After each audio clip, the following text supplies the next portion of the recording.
그리고 마태복음입니다. 마태복음은 마가복음보다 조금 더 늦은 AD 75년경에 적혀졌는데 대상이 바로 유대인들, 그러니까 유대인으로 개종한 유대인에서 기독교로 개종한 예수님을 믿기로 한 유대인들을 위해서 쓰여진 것이죠. 그래서 마태복음에는 예수님을 유대인의 왕, 특별히 다윗의 자손이라고 소개를 하고 있습니다.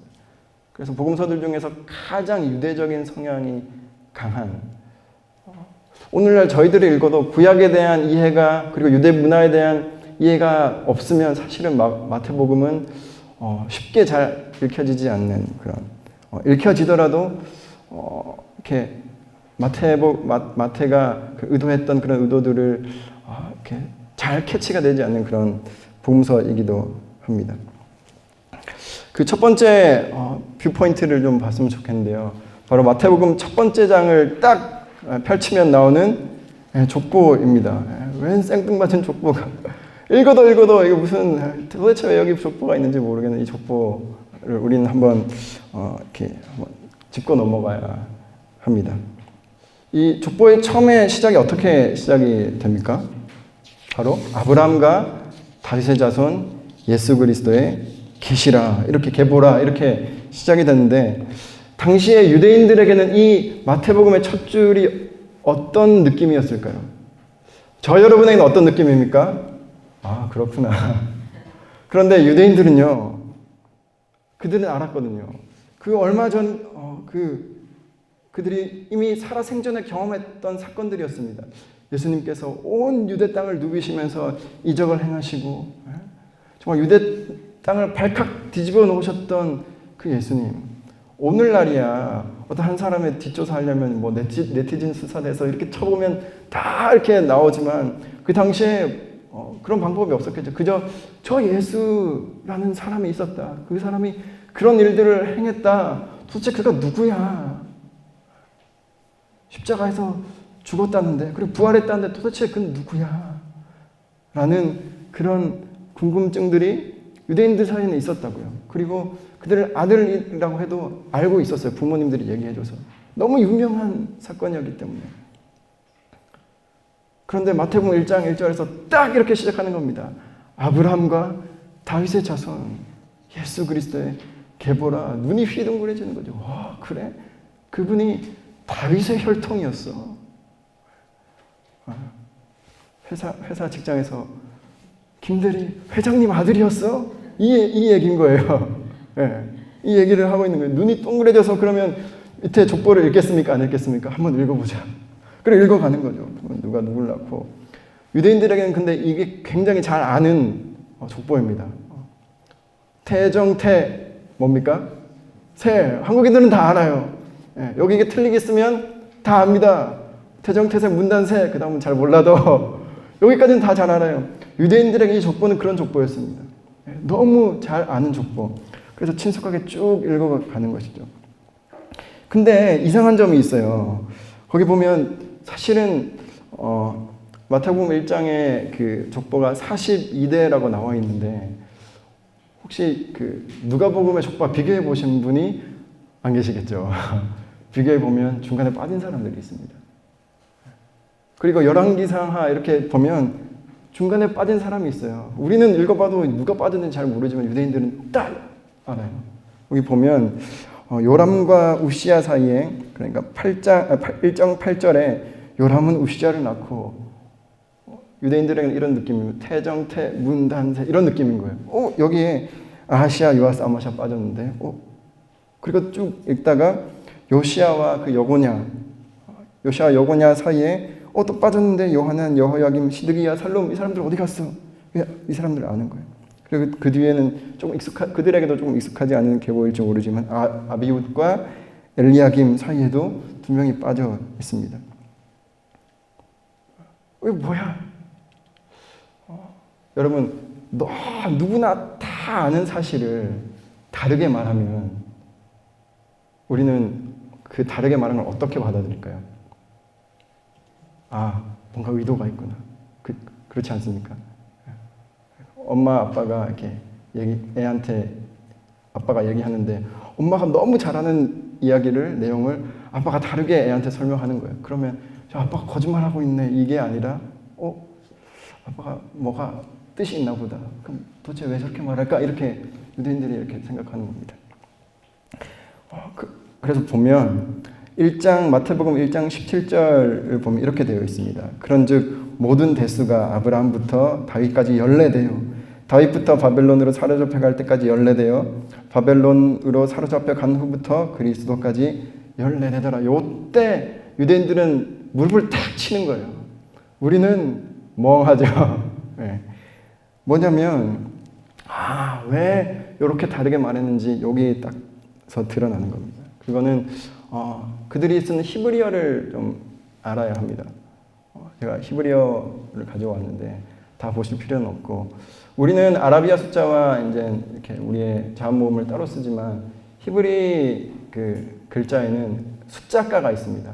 각 알파벳마다 숫자 값이 다 있어요. 그래서 알렙은 1, 베트는 2, 기멜은 3 해서 4, 5, 6, 7, 8, 9에서 쭉 큰 숫자까지. 그래서 그 사람들은 그때 당시에 숫자를 적을 때 이렇게 히브리어 알파벳으로 이렇게 숫자를 기록을 했습니다. 그런데 여기 4라고 적혀 있는 이 달렛이라는 글자랑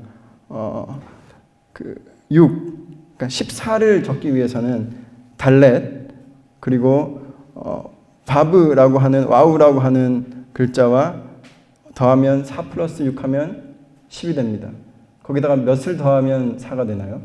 4를 더하면. 그럼 다시 달렛을 쓰는 거예요. 달렛, 와우, 달렛. 이렇게 쓰면 14가 되는 거예요. 유대인들은 이 14라는 숫자를 생각할 때 이 단어를 떠올리는 겁니다. 이게 14다. 근데 이걸 읽으면 어떻게 되는지 아십니까? 다윗입니다. 그러니까 다윗과 그들이 쓰는 14는 동음 이의어인 거예요. 그래서 마태복음 1장에서는요.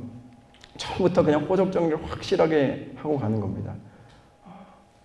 유대인들아 너희들이 아는 그 예수님은 바로 다윗의 자손. 우리가 그토록 오랜 시간 동안 기다리고 앙망했던 그 메시아가 바로 예수님입니다. 이 얘기를 하는 것이죠. 그런데 14대 14대 14대를 왜 또 3번을 이야기했냐면 14대의 끝을 보시겠습니까? 첫 번째 14대의 끝은 다윗입니다. 다윗. 그리고 두 번째 14대의 끝이 누구입니까? 요시야예요. 근데 역사상 요시야는 가장 다윗과 닮은 사람이 요시야였습니다. 그리고 세 번째 14대의 끝이 누구입니까?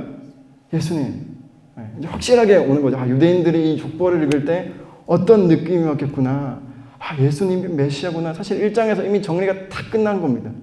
그리고 나서 이제 그 사람들에게 이 마태복음 그 뒤부터 이야기는 정말 재미있었겠죠.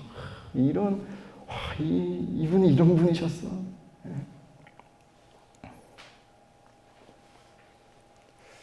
바로 다윗의 자손이라는 것을 족보에서 그렇게 말하고 있는 겁니다. 족보 되셨죠? 마태복음 1장 족보를 읽으실 때 이런 이야기들이 있구나 한번 뷰포인트를 가지시고 읽으시면 좋겠습니다. 그리고 두 번째 뷰포인트는 예수님의 시리즈 설교들이 있어요. 이제 마가복음에는 없습니다. 그런데 마태복음에는 예수님의 어떤 부흥회라고 해야 할까요? 예수님께서 크게 5번의 이제 주제 설교를 쭉 하십니다. 우리가 잘 아는 5장부터 나오는 산상수훈, 그리고 제자 10장에 나오는 제자 파송, 그다음 13장에 나오는 천국 비유, 천국은 이런 거야. 그리고 18장에 나오는 공동체란 말이야. 교회는 이래야 해. 그리고 마지막에 종말은 24장, 25장에 가면 마지막 때는 이럴 거야. 예수님의 아주 주제가 뚜렷한 주제 설교가 5번이 중간에 보석처럼 딱 이렇게 박혀 있고 그 5번의 설교 앞뒤로 이제 그 예수님께서 행하신 그런 이적들과 예수님의 생애들이 쭉 이렇게 기록되어 있는 거죠. 우리 성경을 한번 좀 잠깐 그래도 살펴보면 좋겠는데요. 마태복음 7장 28절에 보면 이런 말씀이 있습니다. 예수께서 이 말씀을 마치심에 무리들이 그의 가르치심에 놀라니. 이게 예수님의 그 굵직굵직한 5번의 그 설교를 기준으로 한 그 마태복음의 전체적인 구조를 짜는 어떤 키 구절입니다.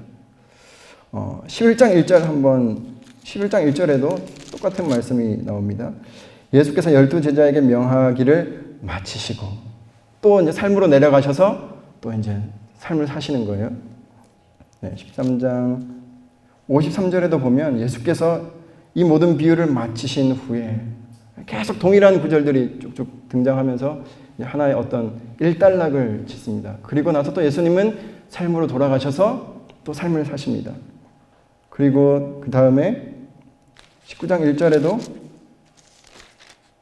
예수께서 이 말씀을 마치시고 계속해서 말씀을 쭉 하시고 그 말씀을 마치시고 삶으로 돌아가셨다가 다시 쭉 말씀을 하시고 또 그 말씀을 마치시고 삶으로 돌아가셨다가 또 어느 순간에 또 긴 말씀을 하시고 또 그 말씀을 마치시고 삶으로 돌아가셨다. 이게 마태복음의 5번이 쭉 반복이 되는 거예요. 그래서 마태복음에는요, 예수님의 그 말씀과 삶이 그 날실과 시실처럼 잘 짜진 그런 직조물과 같은 느낌을 줍니다. 그래서 말씀과 삶이 이렇게 균형을 이루어야 하는구나. 예수님께서 말씀만 하신 게 아니라 그 말씀대로 사셨던 그런 모습들을 쭉 소개를 하고 있습니다. 이것이 마태복음을 읽으실 때 한번 이렇게 보셔야 할 두 번째 뷰포인트였고, 세 번째 뷰포인트는 바로 교회입니다. 교회. 이 복음서들 중에 유일하게 교회라는 에클레시아라는 단어를 언급한 복음서는 마태복음밖에 없어요. 왜 그랬을까요? 유대인들 공동체, 특히 이방에 흩어져 산 유대인들 공동체에 가장 중요한 기관, 공간이 하나 있었습니다. 그게 뭘까요? 회당이었습니다. 회당인데, 그래서 유대인들은 무슨 일이 생기거나 뭔가를 알아보거나 뭔가 말씀을 듣거나 어쨌든 뭔가를 신앙적으로 뭔가를 하려면 어디에 가야 했냐면 회당에 가야 하는 거예요. 회당에 가야. 그런데 마태복음에서는 교회를 이야기합니다. 당시에 복음을 받아들인 사람들이 좀 헷갈린 거예요. 그러면 우리는 회당에 가야 합니까? 회당에 가야 합니까? 18장에 한번 보시겠습니까? 18장에 15절 내 형제가 죄를 범하거든 가서 너와 그 사람과만 상대하여 권고하라. 만일 들으면 내가 내 형제를 얻은 것이요 만일 듣지 않거든 한두 사람을 데리고 가서 두세 증인의 입으로 말마다 확증하게 하라. 만일 그들의 말도 듣지 않거든 교회에 말하고 교회의 말도 듣지 않거든 이방인과 세리와 같이 하기라. 진실로 너에게 이르노니 무엇이든지 너희가 땅에서 매면 하늘에서도 매일 것이요 무엇이든지 땅에서 풀면 하늘에서도 풀리리라. 진실로 다시 너에게 이르노니 너희 중 두 사람이 땅에서 합심하여 무엇이든지 구하면 하늘에 계신 내 아버지께서 그들을 위하여 이루게 하시리라. 두세 사람이 내 이름으로 모인 곳에는 나도 그들 중에 있느니라. 두세 사람이 예수 그리스도 이름으로 모인 곳은 어디라고요? 회당이 아니라 교회다라는 것을 얘기하고 있는 거예요. 너희들이 분쟁이 생겼냐? 그러면 교회에 가라. 그러니까 삶의 중심을 교회로 이제 이동시키는 것이죠. 그러니까 사실 상징적인 거예요. 회당은 율법을 중심으로 한 모임입니다. 그러나 예수님께서 오셔서 그 율법을 완성하시고 우리의 한 사람 한 사람을 교회로 세우지 않으셨습니까? 그래서 우리의 삶은 지금부터는 교회다 라는 이야기를 마태복음은 하고 있는 것이죠. 그리고 그 교회라는 단어가 사실은 16장 그 앞에 그 베드로의 그 메시아 고백 바로 다음에 나옵니다. 주는 그리스도시요 살아계신 하나님의 아들입니다 라고 고백했을 때 예수님께서 뭐라고 말씀하시냐면 베드로야 내가 너의 이 고백 위에 내 교회를 세우겠다. 그리고 어떤 음부의 사망의 권세도 이 교회를 흔들지 못할 것이다. 즉 교회란 그런 율법 위에 세워진 공동체가 아니라 예수님을 하나님의 아들이요 내 구주로 고백하는 사람들이 두세 사람이라도 모인 그곳이 교회 공동체다. 그런 곳은 음부의 권세도 흔들지 못할 것이다. 이렇게 얘기해주고 있는 것이죠. 오늘날 교회가 흔들리는 건 어쩌면 그 고백을 잃어버렸기 때문이 아닌가 그런 생각을 합니다. 그래서 마태복음의 세 번째 뷰포인트는 교회입니다. 교회 공동체를 향한 이야기들이 있고요. 그리고 네 번째, 예수님은 누구신가? 라는 이 예수님이 누구냐? 이 얘기를 물론 요한복음에도 보면 예수님께서 계속해서 반복적으로 얘기하시지만 조금 더 유대인들이 들으면 이렇게 훅 들어올 만한 그런 얘기를 마태는 하고 있는 것입니다. 예수님이 누구신가? 산상수훈에 보면 예수님께서 이런 말씀을 하십니다. 내가 율법을 폐하러 온 줄로 아느냐? 나는 율법을 완성하러 왔다. 근데 유대인들은 그렇게 오해하고 있었어요. 예수님의 행보가 너무나 파격적이었기 때문에 예수님은 율법을 그냥 폐하러 오신 분이구나. 이건 다 아무 의미 없는 거고 그냥 나를 따라라 이렇게 하신 분이구나 라고 좀 오해할 수 있었던 사람들에게 아니다. 예수님은 우리가 그 수천 년 동안 그렇게 지켜왔던 그 율법을 폐하러 온 것이 아니라 완성하게 하시고 새롭게 하신 분이다. 그러면서 상상순 그 뒤쪽에 보면 살인, 간음, 이혼, 맹세, 보복, 원수 그 당시 유대인들의 삶에 굉장히 이렇게 밀접하게 연관되었던 주제들에 대해서 모세가 너희들에게 이렇게 얘기했느냐? 율법에 너희가 이렇게 적혀있는 것을 보지 않았느냐? 나는 너희에게 말하노니 너는 이렇게 하라. 이런 6가지의 이렇게 이야기들이 쭉 나옵니다. 그러니까 예수님은 누구냐면 모세보다 크신 분인 거예요. 그리고 예수님을 또 누구라고 설명하는가? 12장에 가보면 성전보다 크니 유대인들이 그렇게 소중하게 여겼던 저 성전, 정말 목숨 걸고 지켜야 생각했던 그 성전, 예수님께서 말씀하시는 거죠. 내가 저 성전보다 크니다. 그리고 예수님께서 이렇게 말씀하십니다. 내가 요나보다 크고 내가 솔로몬보다 크니다. 유대인들의 역사에 정말 익숙했던 사람들, 유대인들이 누구보다 잘 알고 그리고 위대하다라고 여겼던 한 사람 한 사람을 이렇게 쭉 들어가면서 예수님이 이런 사람들보다 더 크신 분이다. 그러니까 단순히 역사의 위인이 아니라 우리의 메시아다라고 말씀하십니다. 그리고 나서 그 예수님께서 마지막에 그런 명령을 던지시는 것이죠. 하나님께서 세상의 모든 권세를 나에게 주셨으니 그럼 너희는 가서 모든 민족을 제자로 삼아 아버지와 아들과 성령의 이름으로 세례를 베풀고 내가 너희에게 분부한 모든 것을 가르쳐 지키게 하라. 이렇게 마무리를 짓는 겁니다. 그래서 유대인들에게는 거역할 수 없는 어떤 지상 명령이 되는 것이죠.